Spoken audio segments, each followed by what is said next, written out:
Captain கூட நான் பேசும்போது கேப்டன் சொன்னார், இந்த பிரச்சாரத்தில் எனக்கு முன்னே நீங்கள் கூட வந்துருங்க, பிரச்சாரத்தில் 2 பேரும் இணைந்து பணியாற்றலாம் அப்படின்னு சொல்லி சொன்னார். ஆனால் என்னை ரொம்ப கடுமையாக வற்புறுத்தி திருப்பூர் தொகுதியில் மீண்டும் என்னை போட்டியிட வைத்தார். ஆனால் அப்பொழுதும் அந்த 25,000 வாக்குகளை கடந்த தொகுதி 2 தொகுதி தான். ஒன்று தலைவருக்காக வாங்கின கோயில்பட்டி தொகுதி 25,700 ஓட்டு. 700 ஓட்டு வாங்கியிருந்தாங்க கோயில்பட்டியில். நான் 25,500 ஓட்டு 2வது இடத்துல நான் வந்திருக்கிறேன். அப்போது தோல்வி தேவை மல்லை சத்தியா மட்டுமல்ல, போட்டியிட்டு 27 பேரும் தோல்விட்டுறோம். கட்சியில் உள்ள எல்லாருமே தோல்விட்டுறோம். இப்போ சத்யா மட்டும் ஏன் டார்கெட் பண்ணுறீங்க?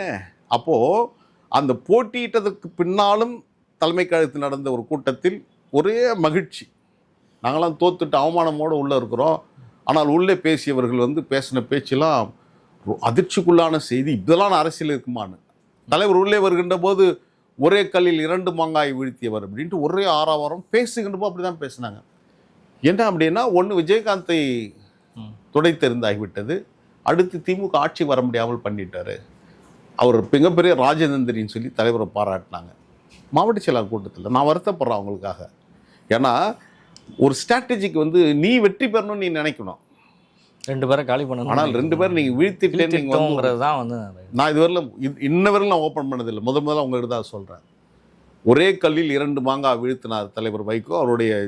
அவரோட ராஜதந்திரம் ஒன்று, தனக்கு எதிராக கேப்டன் அரசியல் கட்சி உருவாக்கி தனக்கு ஆதரவான ஒரு சக்தியை அவர் பிரிச்சுட்டார்னு அவர் மேலே ஒரு கோபம் இருந்தது. அதை வீழ்த்தி ஆகிவிட்டது.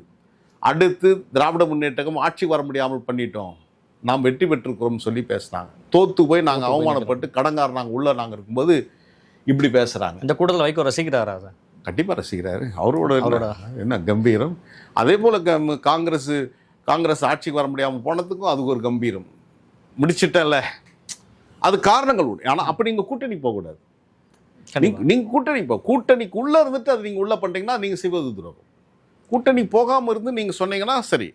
ஆனால் அந்த கட்சியோட கூட்டணி போயிட்டு வெற்றி பெற முடியல, நம்ம வகுத்த வீகம் அப்படின்னு பேசுறது தவறு. போகாமல் இருந்து நீங்கள் வெளியில் நின்று களத்தில் நின்று போராடுங்க.